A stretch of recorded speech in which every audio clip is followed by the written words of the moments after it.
अस्सलाम वालेकुम स्टूडेंट्स। आज हमारा टॉपिक है केमिस्ट्री नाइन्थ, लेक्चर नंबर 3 है हमारा। इसमें हमारा टॉपिक है एटॉमिक साइज। आज हमने एटॉमिक साइज के बारे में पढ़ना है। इससे पहले हमारे 2 लेक्चर हो चुके हैं। उसमें हमने पढ़ा था पीरियोडिसिटी ऑफ द प्रॉपर्टीज़ और उसके साथ साथ शील्डिंग इफेक्ट और शील्डिंग इफेक्ट की जो वेरिएशन है in periodic table along periods and in groups. आज हमने पढ़ना है एटॉमिक साइज। तो एटॉमिक साइज पढ़ने से पहले आपको एक बात जो आपने ध्यान में रखनी है कि हम हमेशा ये चीज़ फर्ज करते हैं, ये चीज़ अज्यूम करते हैं कि जो एटम होता है वो स्फेरिकल होता है। तो कोई भी चीज़ जो स्फेरिकल होती है उसकी जब हम मेजरमेंट करते हैं तो उसकी मेजरमेंट हम रेडियस में करते हैं।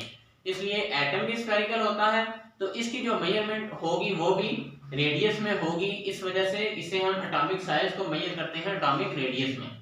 अब एटॉमिक रेडियस की कुछ यूनिट्स हैं, बेशुमार यूनिट्स हैं जो इसमें इस्तेमाल होती हैं। एक जो यूनिट्स है वो इस्तेमाल होती है एंगस्ट्रॉम, उसके साथ साथ पिकोमीटर, उसके साथ माइक्रोमीटर और नैनोमीटर। ये 4 यूनिट्स हैं जो एटॉमिक रेडियस को मेजर करने के लिए इस्तेमाल होती हैं। लेकिन इनमें जो सबसे ज़्यादा जो यूनिट इस्तेमाल होती है वो होती है पिकोमीटर। अब हमने देखना है कि एटॉमिक रेडियस कहते किसे हैं। एटॉमिक रेडियस जब हम पढ़ते हैं तो सबसे जो खास चीज़ वो आपने ये देखनी है कि जो सेंटर ऑफ न्यूक्लियस, जो न्यूक्लियस का सेंटर है, न्यूक्लियस की बात नहीं हो रही, न्यूक्लियस के सेंटर से लेकर जो हमारा आउटर मोस्ट शेल है, जो बैलेंस शेल है, उस तक का जो डिस्टेंस होता है उसे हम कहते हैं एटॉमिक रेडियस। न्यूक्लियस के सेंटर से लेकर जो हमारे पास आउटर मोस्ट शेल होगा, उसी एटम का कोई भी जो एलिमेंट है, उसका जो एटम है, उसके न्यूक्लियस का जो सेंटर है उससे लेकर आउटर मोस्ट शेल तक जो डिस्टेंस है, उस डिस्टेंस को हम कहते हैं atomic radius. Distance from centre of nucleus से distance to outermost shell of electron, के वो जो इलेक्ट्रॉन है उनका जो आउटर मोस्ट शेल है, उस एटम का जो एलिमेंट का एटम है उसके दरमियान जो डिस्टेंस होता है इसे हम कहते हैं एटॉमिक रेडियस। तो एटॉमिक रेडियस मैंने आपको बता दिया कि इसके लिए 4 यूनिट्स यूज होते हैं। एंगस्ट्रॉम यूज होता है, पिकोमीटर यूज होता है, माइक्रोमीटर यूज होता है और नैनोमीटर यूज होता है। लेकिन हम जो ज्यादा यूनिट इस्तेमाल करते हैं वो यूनिट इस्तेमाल होती है पिकोमीटर। अब इसके साथ साथ जो इस बुक में जो साइड टेबल पे लिखा हुआ है, साथ इनका रिलेशन लिखा हुआ है मीटर के साथ। जो ये रिलेशन है ये एमसीक्यूज में अक्सर पूछा जाता है और पूछा जा भी सकता है कि एंगस्ट्रॉम का या पिकोमीटर का या माइक्रोमीटर का क्या रिलेशन है मीटर के साथ। तो सबसे पहले जो 1 एंगस्ट्रॉम है ये इक्वल होता है 10⁻⁻10 मीटर के इक्वल होता है, इसके बराबर होता है। और इसके साथ साथ जो पिकोमीटर है ये इक्वल होता है 10⁻12 मीटर के। और जो माइक्रोमीटर है ये इक्वल होता है 10⁻6 मीटर के। और नैनोमीटर जो होता है ये होता है 10⁻9 मीटर के। अब यूनिट्स के बाद हम जो अगली चीज वो ये देखते हैं कि हम कैसे इसको मेजर कर सकते हैं। जो हमारे पास डिस्टेंस होता है, जो हमारे पास सेंटर ऑफ न्यूक्लियस से लेकर आउटर मोस्ट शेल तक का जो डिस्टेंस है, जो हमारे पास एटॉमिक रेडियस है, इसको हम मेजर कैसे कर सकते हैं। तो इसको मेजरमेंट के लिए जो आपने एक चीज याद रखनी है वो ये है कि किसी भी एटम को आइसोलेट करना, अलग करना, और फिर उसका सेंटर से लेकर न्यूक्लियस से लेकर आउटर मोस्ट शेल तक का जो डिस्टेंस है उसे मेजर करना ये बहुत मुश्किल काम है। क्योंकि एटम को हम आइसोलेट नहीं कर सकते, इसे हम अलग नहीं कर सकते। इसलिए जो हम 2 चीजें इस्तेमाल करते हैं, जो 2 डेफिनेशन वो आपने याद रखनी है। एक तो हमारे पास ये डेफिनेशन है कि न्यूक्लियस के सेंटर से लेकर आउटर मोस्ट शेल तक का जो डिस्टेंस है, उसके साथ साथ एक हमारे पास दूसरी डेफिनेशन भी आती है, वो ये है कि 1/2 द डिस्टेंस बिटवीन न्यूक्लियस या 2 एडजेसेंट एटम। एडजेसेंट कहते हैं जो आपस में जुड़े हुए हों, जो बिल्कुल आपस में करीब करीब हों, जो पास हों, जो मुल्हिका हों, जो मिले हुए हों। वो जो 2 एटम है हमारे पास, उनके न्यूक्लियस के दरमियान जो डिफरेंस है उसे हम कहते हैं एटॉमिक रेडियस। मिसाल के तौर पर ये हमारे पास 2 एटम हैं, एक ये एटम है और 2 ये एटम। ये हमारे पास 2 एटम हैं। अब हमने इनका जो डिस्टेंस है वो मेजर करना है। तो हम देखते हैं कि इनका डिस्टेंस हम कैसे मेजर कर सकते हैं, एटॉमिक रेडियस कैसे मेजर कर सकते हैं, डिस्टेंस जो न्यूक्लियस से लेकर आउटर मोस्ट शेल तक। अब मैंने आपको पहले जो एक चीज बता दी वो ये बताई है कि इन एटम्स को हम जो इस एटम को आइसोलेट करके इसका डिस्टेंस फाइंड नहीं कर सकते। तो हम क्या करते हैं कि इस एटम का जो न्यूक्लियस है इसके सेंटर से लेकर इस एटम का जो न्यूक्लियस है इसके सेंटर तक का डिस्टेंस फाइंड करते हैं, इसका डिस्टेंस जो है वो मेजर करते हैं। दोबारा सुन लें, इस एटम का जो न्यूक्लियस का सेंटर है यहां से लेकर ये जो दूसरा एटम है इसके साथ जो एडजेसेंट एटम है इसके न्यूक्लियस का जो सेंटर है इन दोनों का हम डिस्टेंस मेजर करते हैं। मिसाल के तौर पे हमारे पास वो डिस्टेंस आता है, वो आता है 82 पिकोमीटर, वो हमारे पास डिस्टेंस आता है इन दोनों न्यूक्लियस का। अब हमने देखना है ये हमारे पास जो 82 पिकोमीटर है, ये हमारे पास एटॉमिक रेडियस नहीं आया। एटॉमिक रेडियस क्या आया है, इन दोनों, ये जो हमारे पास डिस्टेंस आया है दोनों न्यूक्लियस के दरमियान जो डिस्टेंस है, इसको जब हम हाफ करेंगे, 1/2 लिखा हुआ है, 1/2 द डिस्टेंस, इस डिस्टेंस को जब हम हाफ करेंगे तो वो हमारे पास आ जाएगा एटॉमिक रेडियस। तो इस डिस्टेंस को हम हाफ करते हैं 82 को, तो वो हमारे पास आता है 41 पिकोमीटर। अब हमारे पास इस एटम का, ये जो हमारे पास एटम है, इसका जो हमारे पास जो एटॉमिक रेडियस है वो कितना हो गया, 81 पिकोमीटर। ये बात आपने याद रखनी है कि एटॉमिक रेडियस को हम जो है किसी भी एटम को अलग नहीं कर सकते, इसलिए हम एटॉमिक रेडियस ऐसे फाइंड करते हैं कि जो दो एटम हैं हमारे पास, जो दो आपस में जुड़े हुए एटम हैं, उनका जो सेंटर है न्यूक्लियस का, उनको एक जो एटम है उसके न्यूक्लियस के सेंटर से लेकर दूसरे जो एटम का न्यूक्लियस है उसके सेंटर तक हम डिस्टेंस फाइंड करते हैं और उस डिस्टेंस को हम हाफ कर लेते हैं, तो हमारे पास एक एटम का डिस्टेंस आ जाता है। अब हमने जो अगली चीज वो ये देखनी है कि हमारे पास दो तरह के जो मॉलिक्यूल्स आ सकते हैं, दो तरह के जो हमारे पास एटम का जो स्ट्रक्चर है वो आ सकता है। पहला ऐसे आ सकता है कि जो हमारे पास एटम है वो 3 डायमेंशनल स्ट्रक्चर में हो, उनका 3 डायमेंशनल नेटवर्क हो, तो फिर हमने देखना है कि उनका जो डिस्टेंस है वो एटॉमिक रेडियस वो क्या होगा। तो आपने बात ये याद रखनी है कि ये जो हमारे पास एटम है, ये जो फर्स्ट एटम है, इसका अगर हमने डिस्टेंस फाइंड करना है तो इस न्यूक्लियस से लेकर इस न्यूक्लियस तक का जो डिस्टेंस होगा उसका अब जब हम हाफ करेंगे, मिसाल के तौर पर वो हमारे पास डिस्टेंस आता है 70 पिकोमीटर, तो अब हम इसका जो हम हाफ करेंगे 70 का, तो वो हमारे पास आ जाएगा 35 पिकोमीटर। तो ये इस एटम का हमारे पास क्या होगा, एटॉमिक रेडियस होगा। इस एटम का भी ये एटॉमिक रेडियस होगा।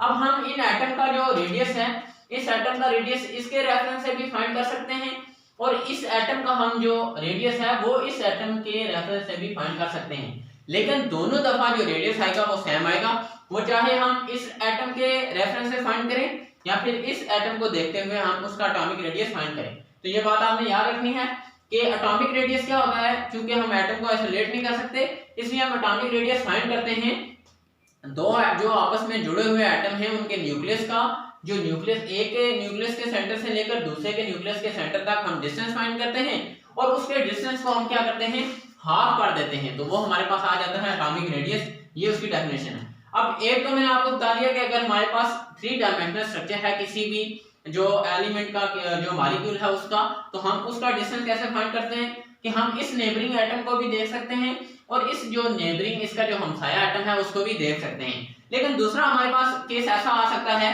कि हमारे पास कोई मॉलिक्यूल है डायटॉमिक मॉलिक्यूल,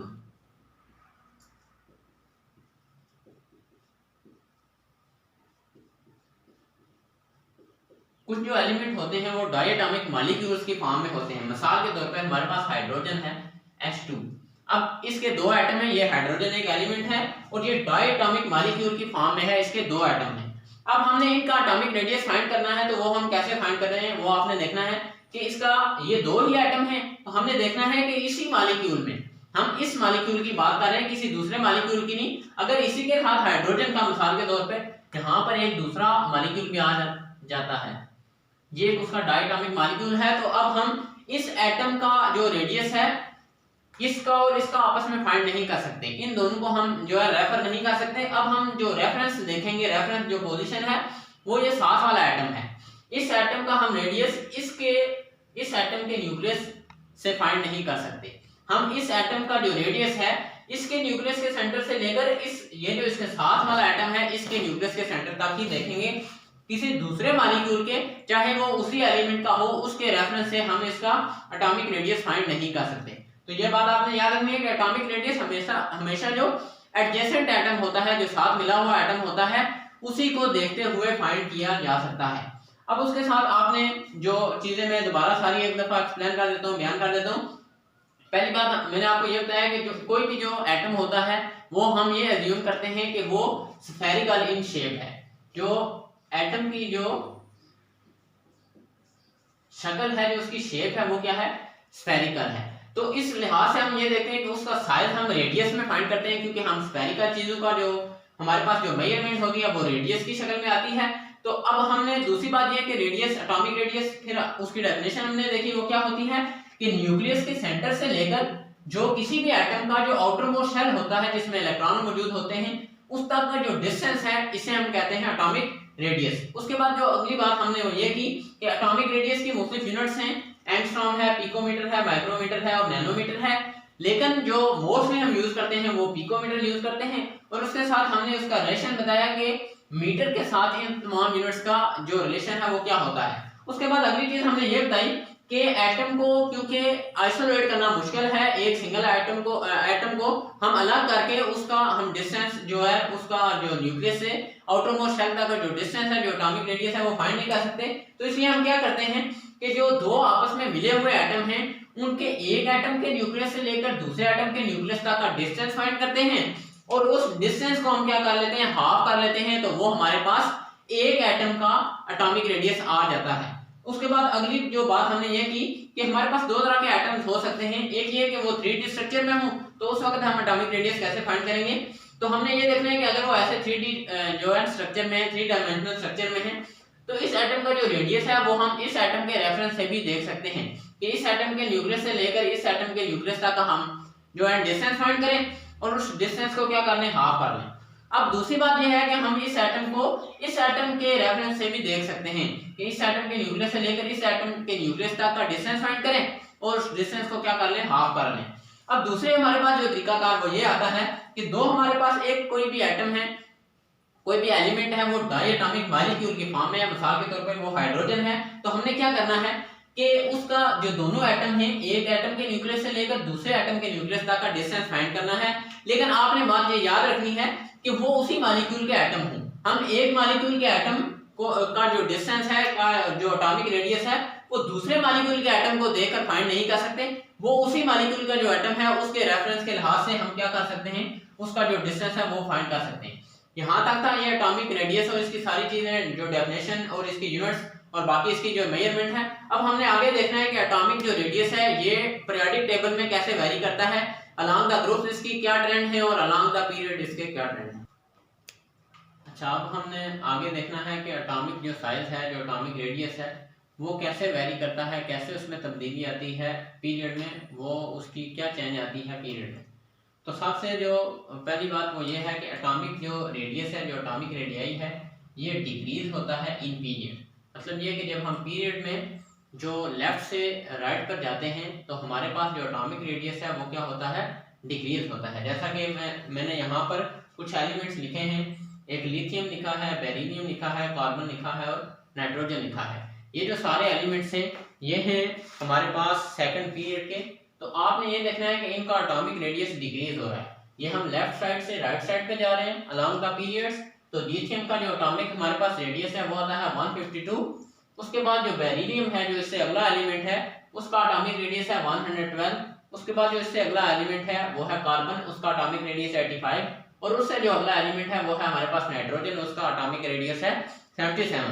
तो जब हम पीरियड में लेफ्ट से राइट जाते हैं तो हमारे पास एटॉमिक रेडियस डिक्रीज होता है। अब आपने देखना है ये है कि ये एटॉमिक रेडियस डिक्रीज कैसे होता है, इसकी क्या वजह है। तो सबसे पहली बात जो आपने ये याद रखनी है कि number of proton increase by 1 unit. कि जब हम लेफ्ट से राइट जाते हैं पीरियड में तो नंबर ऑफ जो प्रोटॉन होते हैं वो 1 यूनिट इंक्रीज होते हैं। मतलब ये कि हर जो अगला आने वाला एलिमेंट है, हर जो राइट साइड पे आने वाला एलिमेंट है, जब हम लेफ्ट से राइट जा रहे होते हैं तो वो एलिमेंट का जो एटॉमिक हमारे पास जो चार्ज होगा, जो न्यूक्लियस चार्ज होगा, न्यूक्लियस के ऊपर जो चार्ज होगा, जो उसके नंबर ऑफ प्रोटॉन होंगे वो पहले से एक ज्यादा होगा। मिसाल के तौर पे लिथियम के जो प्रोटॉन हैं, जो उस पे न्यूक्लियस पे जो चार्ज है वो है +3। अब हमने देखना है कि आगे जो बेरिलियम है उस पे +4 है, उसका जो हमारे उसके अंदर जो प्रोटॉन है वो 1 यूनिट इंक्रीज हो गया। मतलब ये कि एक प्रोटॉन उसका इंक्रीज हो गया। अब हम उससे अगले एलिमेंट पे गए कार्बन पे, तो उसका +5 हो गया। पहले +4 था बेरिलियम का, अब कार्बन का +5 हो गया, उसका भी 1 यूनिट इंक्रीज हो गया। उसके बाद जो नाइट्रोजन है इसका +6 हो गया, कार्बन का +5 था, नाइट्रोजन का +6 हो गया। तो जो नंबर ऑफ प्रोटॉन है वो 1 यूनिट इंक्रीज हो रहे हैं। उसके साथ हमने ये देखना है कि added electron enters the same shell. अब इलेक्ट्रॉन की तादाद भी बढ़ रही है। लिथियम के अंदर देखें 3 इलेक्ट्रॉन है, उसका एटॉमिक नंबर है। अब उसके बाद बेरिलियम के अंदर 4 इलेक्ट्रॉन है, कार्बन के अंदर 6 इलेक्ट्रॉन है, नाइट्रोजन के अंदर 7 इलेक्ट्रॉन है। तो नंबर ऑफ इलेक्ट्रॉन भी इंक्रीज हो रहे हैं, लेकिन एक जो खास बात है वो आपने ये याद रखनी है कि नंबर ऑफ इलेक्ट्रॉन बेशक इंक्रीज हो रहे हैं, लेकिन मिसाल के तौर पे ये हमारे पास लिथियम है। अब हमने ये देखना है कि इसके 3 इलेक्ट्रॉन हो गए। अब उसके बाद जो अगला हमारे पास एलिमेंट आता है बेरिलियम, उसमें हमने देखना है ये बेरिलियम है,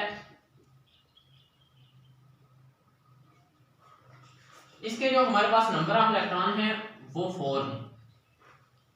अब उसके साथ अब हमने आगे देखना है हमारे पास जो एलिमेंट अगला आता है वो आता है कार्बन।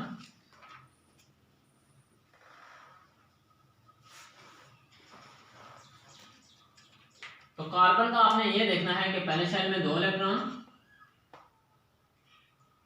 और दूसरे में 4 इलेक्ट्रॉन। अब देखें लिथियम के 3 इलेक्ट्रॉन हैं, बेरिलियम के 4 इलेक्ट्रॉन हैं और कार्बन के 6 इलेक्ट्रॉन हैं। नंबर ऑफ इलेक्ट्रॉन वो बढ़ रहे हैं, इलेक्ट्रॉन की तादाद बढ़ रही है, लेकिन एक इसके साथ आपने एक चीज जिस पे आपने गौर करना है वो ये है कि लिथियम के जो नंबर ऑफ शेल हैं वो भी 2 हैं, बेरिलियम के नंबर ऑफ इलेक्ट्रॉन बढ़े लेकिन नंबर ऑफ शेल उसके भी 2 हैं, कार्बन के नंबर ऑफ शेल भी 2 हैं। नंबर ऑफ शेल इंक्रीज नहीं हो रहे, जो इलेक्ट्रॉन ऐड हो रहे हैं वो उसी शेल में हो रहे हैं, शेल की तादाद नहीं बढ़ रही। अब शेल की तादाद नहीं बढ़ रही, इसकी वजह से क्या होगा कि क्योंकि इलेक्ट्रॉन जो उसी शेल में ऐड हो रहे हैं तो electron does not counter the effect of nuclear charge, कि न्यूक्लियस के ऊपर जो चार्ज बढ़ रहा है, देखें न्यूक्लियस के ऊपर चार्ज बढ़ रहा है, +3 था, फिर +4 हो गया, +5 हो गया, +6 हो गया, लेकिन उसके साथ इलेक्ट्रॉन की तादाद तो बढ़ रही है, लेकिन इलेक्ट्रॉन क्या हो रहे हैं, उसी शेल में ऐड हो रहे हैं। जब इलेक्ट्रॉन उसी शेल में ऐड होंगे इसका मतलब है कि हमारे पास जो शील्डिंग इफेक्ट है वो इंक्रीज नहीं होगा, हमारे पास शील्डिंग इफेक्ट सेम रहेगा। मतलब ये कि ये इलेक्ट्रॉन ऐड तो हो गए, ये इलेक्ट्रॉन ऐड हो गया, ये इलेक्ट्रॉन ऐड हो गए 2 इलेक्ट्रॉन, यहाँ पर भी इलेक्ट्रॉन ऐड हो गए 4 इलेक्ट्रॉन, लेकिन हुआ क्या है कि उसके साथ साथ जो नंबर ऑफ प्रोटॉन है वो भी इंक्रीज हो रहे हैं। नंबर ऑफ प्रोटॉन इंक्रीज हो रहे हैं तो वो इन इलेक्ट्रॉन को ज्यादा से ज्यादा अपनी तरफ खींचेंगे। अब क्योंकि दरमियान में कोई नया शेल ऐड नहीं हुआ जो इनको शील्ड कर सके, जो इन इलेक्ट्रॉन को शील्ड कर सके, बचा सके इन न्यूक्लियस से, कि ये न्यूक्लियस है जो प्रोटॉन है ये उसे अपनी तरफ खींच ना सके। तो क्या हो रहा है कि ये जो न्यूक्लियस है, ये जो न्यूक्लियस के अंदर जो प्रोटॉन है वो इन इलेक्ट्रॉन को ज्यादा से ज्यादा अपनी तरफ खींच रहे हैं। वो इसलिए ज्यादा से ज्यादा अपनी तरफ से खींच रहे हैं क्योंकि जो इलेक्ट्रॉन की तादाद बढ़ रही है वो उसी शेल में बढ़ रही है, कोई नया शेल है वो हमारे पास इंक्रीज नहीं हो रहा, शेल की तादाद नहीं बढ़ रही। और इसका अगला जो फैक्टर वो इसी के साथ जो पहले डिस्कस हो चुका हुआ है कि क्योंकि हमारे पास जो एटॉमिक रेडियस, जो पीरियड में एटॉमिक रेडियस है वो डिक्रीज होता है, उसकी एक वजह ये भी होती है कि हमारे पास जो शील्डिंग इफेक्ट है वो पीरियड में इंक्रीज नहीं होता, शील्डिंग इफेक्ट की वैल्यू सेम रहती है। इसका मतलब है शील्डिंग इफेक्ट इंक्रीज ना होने का मतलब ये है कि इलेक्ट्रॉन ज्यादा से ज्यादा, जो इलेक्ट्रॉन को ज्यादा से ज्यादा प्रोटॉन अपनी तरफ खींच रहे हैं, ये जो न्यूक्लियस के अंदर प्रोटॉन है ये इलेक्ट्रॉन को अपनी तरफ ज्यादा से ज्यादा खींच रहे हैं। अब हमने देखना यह है कि कैसे, मैंने आपको 2-3 फैक्टर ये बताया। पहला फैक्टर ये बताया था कि नंबर ऑफ प्रोटॉन इंक्रीज होते हैं, +1 यूनिट इंक्रीज हो रहे हैं, उसके साथ नंबर ऑफ इलेक्ट्रॉन भी इंक्रीज हो रहे हैं, लेकिन जो इलेक्ट्रॉन इंक्रीज हो रहे हैं वो उसी शेल में इंक्रीज हो रहे हैं, दूसरे शेल में ही इंक्रीज हो रहे हैं, शेल की तादाद नहीं बढ़ रही। जब शेल की तादाद नहीं बढ़ रही तो जो ये जो इलेक्ट्रॉन है हमारे पास, ये इलेक्ट्रॉन ये इन प्रोटॉन का अच्छे तरीके से मुकाबला नहीं कर सकते। ये जो न्यूक्लियस के ऊपर चार्ज है +3 +4 +5, इनका अच्छे तरीके से मुकाबला नहीं कर सकते। इसलिए क्या करेगा कि ये जो प्रोटॉन है, ये जो न्यूक्लियस है, ये इन इलेक्ट्रॉन को ज्यादा से ज्यादा अपनी तरफ खींचेगा। तो जितना इलेक्ट्रॉन को न्यूक्लियस अपनी तरफ खींचेगा, पुल करेगा, इतना ही इलेक्ट्रॉन सिकुड़ जाएगा, उसका जो साइज है, जो उसका रेडियस है एटम का, वो उतना ही इंक्रीज होगा। अब हमने देखना है कि कैसे एटॉमिक रेडियस जो है वो इंक्रीज डिक्रीज होता है अलॉन्ग द पीरियड। तो पहले मैंने आपको बताया कि एलिमेंट जो लिथियम है हमारे पास, ये सेकंड पीरियड का एलिमेंट है, सबसे पहले लिथियम है, तो लिथियम का एटॉमिक रेडियस है 152। अब उससे जो अगला एलिमेंट है, जब हम लेफ्ट साइड पे जा रहे हैं, बेरिलियम का एटॉमिक जो हमारे पास रेडियस है पिकोमीटर में, वो आ गया 112। अब उससे जो अगला एलिमेंट है इसी पीरियड में वो है कार्बन, उसका एटॉमिक रेडियस आ गया 85। अब उससे जो अगला एलिमेंट है वो है नाइट्रोजन, वो भी इसी ही पीरियड सेकंड पीरियड का है और उसका एटॉमिक रेडियस आ गया 77। तो जब हम राइट साइड से लेफ्ट साइड पे जाते हैं पीरियड में, तो हमारे पास जो एटॉमिक रेडियस है, जो एटम का साइज है, वो डिक्रीज होता है। अब उसके बाद जो हमने आगे देखना है कि जो वेरिएशन इन ग्रुप्स में कैसे जो एटॉमिक साइज है वो वेरी करता है। अच्छा बच्चों, मैं आपको बता रहा था कि जो हमारे पास एटॉमिक रेडियस है वो हमारे पास जब हम लेफ्ट साइड से राइट साइड पे जाते हैं पीरियड में तो एटॉमिक साइज डिक्रीज होता है। जैसा कि ये सेकंड पीरियड के कुछ एलिमेंट लिखे हुए हैं, लिथियम लिखा हुआ है, बेरिलियम, कार्बन, नाइट्रोजन। हमने देखा कि इनका जो एटॉमिक साइज है, जो एटॉमिक रेडियस है पिकोमीटर में, वो डिक्रीज हो रहा है। पहले का 152 है, दूसरे का जब हम राइट साइड पे जा रहे हैं 112 है, तीसरे का जब हम राइट साइड पे जा रहे हैं 85 है, और चौथे का जब हम राइट साइड पे जा रहे हैं तो उसका जो हमारे पास एटॉमिक रेडियस है वो 77 है। तो जो एटॉमिक रेडियस है वो जब हम लेफ्ट साइड से राइट साइड पे जाते हैं इन पीरियड्स तो वो हमारे पास जो डिक्रीज होता है। डिक्रीज होने की वजह यह है कि नंबर ऑफ प्रोटॉन इंक्रीज होते हैं, नंबर ऑफ प्रोटॉन इंक्रीज होते हैं, उसके साथ साथ नंबर ऑफ इलेक्ट्रॉन भी इंक्रीज होते हैं, लेकिन इलेक्ट्रॉन उसी शेल में रहते हैं। इलेक्ट्रॉन जो शेल की जो तादाद है वो नहीं बढ़ती। इस वजह से जो एटम का साइज है, जो इलेक्ट्रॉन को जो वो प्रोटॉन है वो ज्यादा अपनी तरफ खींचते हैं, उन्हें अपनी तरफ पुल करते हैं, जिसकी वजह से एटम का साइज जो है वो डिक्रीज होता जाता है। तो एटॉमिक साइज वो जब हम पीरियड में उसे देखते हैं लेफ्ट साइड से राइट साइड पे तो एटॉमिक साइज क्या होता है, डिक्रीज होता है। अच्छा जी, अब हमने आगे देखना है कि एटॉमिक जो रेडियस है हमारे पास वो ग्रुप्स में कैसे वेरी करता है। तो एक बात जो सबसे इंपॉर्टेंट जो इसका ट्रेंड है वो ये है कि एटॉमिक रेडियाई जो होता है वो इंक्रीज होता है डाउन द ग्रुप। कि जब हम पीरियोडिक टेबल में डाउन द ग्रुप जाते हैं, नीचे जाते हैं, तो हमारे पास क्या होता है कि एटॉमिक जो रेडियस है वो इंक्रीज होता है। उसकी सबसे पहले मैं आपको एग्जांपल बता देता हूँ कि मैंने कुछ एलिमेंट्स लिखे हैं। ये फर्स्ट जो हमारे पास ग्रुप है उसके एलिमेंट्स हैं, लिथियम है, सोडियम है, पोटेशियम है, रुबिडियम है। इसमें आपने ये देखना है कि लिथियम का जो एटॉमिक रेडियस है वो है 152, सोडियम का 186 इंक्रीज हो चुका है। जब हम नीचे जा रहे हैं तो आपने देखना है कि आस्ते आस्ते ये इंक्रीज होता जा रहा है। अब हम उससे अगले सोडियम से अगले एलिमेंट पोटेशियम पे गए तो हमारे पास एटॉमिक रेडियस हो गया 227। सोडियम का 186 था, पोटेशियम का 227 हो गया। अब हमने आगे देखना है कि पोटेशियम के बाद आता है रुबिडियम, तो पोटेशियम का 227 है तो रुबिडियम का 248 हो गया। तो एटॉमिक रेडियस हमारे पास क्या हो रहा है कि ग्रेजुअली इंक्रीज हो रहा है। अब इसकी वजूहात क्या है, कौन कौन से फैक्टर हैं जिनकी वजह से एटॉमिक रेडियस क्या होता है, इंक्रीज होता है। तो सबसे पहली बात आपने ये देखनी है कि न्यूक्लियर जो चार्ज है इंक्रीज हो रहा है। न्यूक्लियस पे आपने देखना है कि चार्ज कैसे इंक्रीज हो रहा है। लिथियम के जो न्यूक्लियस है उस पे चार्ज है +3, सोडियम के न्यूक्लियस पे चार्ज है +11 इंक्रीज हो रहा है। पोटेशियम के न्यूक्लियस पे चार्ज है +19 और रुबिडियम के न्यूक्लियस पे चार्ज है +37। तो न्यूक्लियस पे चार्ज क्या हो रहा है, वो इंक्रीज हो रहा है। लेकिन उसके साथ जो आपने एक इंपॉर्टेंट चीज जो नोट करनी है वो ये है कि added electron enters new shell, के जो नए एनर्जी शेल में, नए सब शेल में, नए शेल में जो इलेक्ट्रॉन ऐड हो रहे हैं वो नए शेल में ऐड हो रहे हैं। उसकी एग्जांपल मैं आपको बताता हूं कि सबसे पहले हमारे पास आ जाता है लिथियम।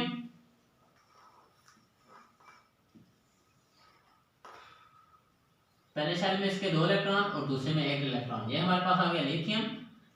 अब उसके बाद अगला हमने जो इससे एलिमेंट है, जो ग्रुप में इससे नीचे एलिमेंट आता है वो हमने देखना है, वो कौन सा है, सोडियम।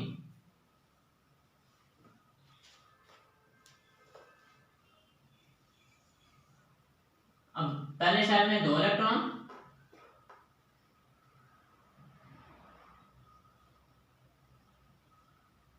दूसरे में 8 इलेक्ट्रॉन और तीसरे में 1 इलेक्ट्रॉन। अब आपने ये देखना है कि पहली बात तो ये कि न्यूक्लियस पे जो चार्ज है वो इंक्रीज हो रहा है +3, +11, +19 और +37। उसके साथ हमने ये भी देखना है कि जो एटॉमिक नंबर है वो भी इंक्रीज हो रहा है, नंबर ऑफ इलेक्ट्रॉन भी इंक्रीज हो रहे हैं। लेकिन एक खास बात वो ये है कि जो नंबर ऑफ इलेक्ट्रॉन ऐड हो रहे हैं वो नए शेल में ऐड हो रहे हैं, वो उसी शेल में ऐड नहीं हो रहे। मिसाल के तौर पे लिथियम के 2 शेल हैं, पहले शेल में 2 इलेक्ट्रॉन, दूसरे में 1 इलेक्ट्रॉन। अब जो आगे जो एनर्जी शेल है, इससे जो अगला एलिमेंट हमारे पास आता है सोडियम, उसको आपने देखना है कि उसके नंबर ऑफ इलेक्ट्रॉन की तादाद बढ़ी, पहले में 2, दूसरे में 8 और तीसरे में 1। नंबर ऑफ शेल भी बढ़ रहे हैं, एक जो नया सब शेल आ गया है, एक जो नया एनर्जी शेल आ गया है वो 3rd आ गया है। अब आपने ये देखना है कि नंबर ऑफ इलेक्ट्रॉन क्योंकि बढ़ने के साथ साथ जो नंबर ऑफ शेल हैं वो भी बढ़ रहे हैं। इसका मतलब ये है कि ये जो हमारे पास न्यूक्लियस के ऊपर जो चार्ज है, जो नंबर ऑफ प्रोटॉन है, जो न्यूक्लियस है, वो इन इलेक्ट्रॉन को इतनी बहुत फोर्स के साथ अपनी तरफ नहीं खींच सकता।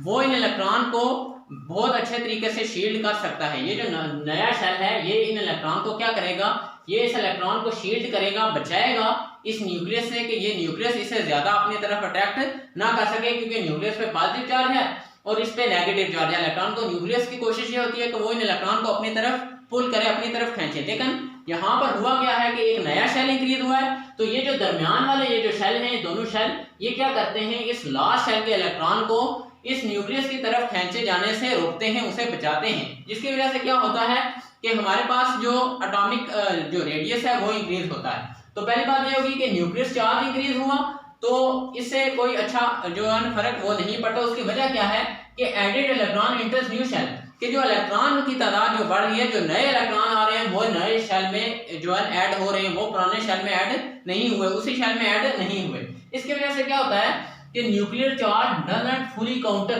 कि वो बिल्कुल अच्छे तरीके से मुकाबला नहीं कर सकते इंक्रीज एटॉमिक साइज, कि जो एटम का साइज बढ़ रहा है, जो एटॉमिक नंबर बढ़ रहा है, जो इलेक्ट्रॉन की तादाद बढ़ रही है, जो नंबर ऑफ शेल बढ़ रहे हैं, उनका ये जो न्यूक्लियस के ऊपर जो चार्ज है वो अच्छे तरीके से मुकाबला नहीं कर सकता। ये न्यूक्लियस इन इलेक्ट्रॉन को बहुत अच्छे तरीके से, बहुत ज्यादा फोर्स के साथ अपनी तरफ खींच नहीं सकता। इसकी वजह से क्या होता है कि जब हम ग्रुप्स में जो डाउन द ग्रुप जाते हैं पीरियोडिक टेबल में, तो हमारे पास एटॉमिक रेडियस क्या होता है, इंक्रीज होता है और ग्रेजुअली इंक्रीज होता जाता है। अब हमने देखना है कि उसके एग्जांपल मैंने आपको पहले भी बताई थी कि ये हमारे पास कुछ एलिमेंट्स हैं जो फर्स्ट पीरियड के हैं। तो सबसे पहले लिथियम है, इसका एटॉमिक रेडियस है 152। उसके बाद सोडियम है, जो इससे नीचे वाला एलिमेंट है, उसका हो गया 186, इंक्रीज हो गया क्योंकि हम ग्रुप में नीचे जा रहे हैं। अब उसके बाद जो अगला हमारे पास सोडियम के अगला जो एलिमेंट है वो है पोटाशियम। तो पोटाशियम का हमारे पास जो एटॉमिक रेडियस है वो क्या आ गया 227, तो वो भी इंक्रीज हो गया। पहले सोडियम का 186 था, पोटाशियम का 227 आ गया।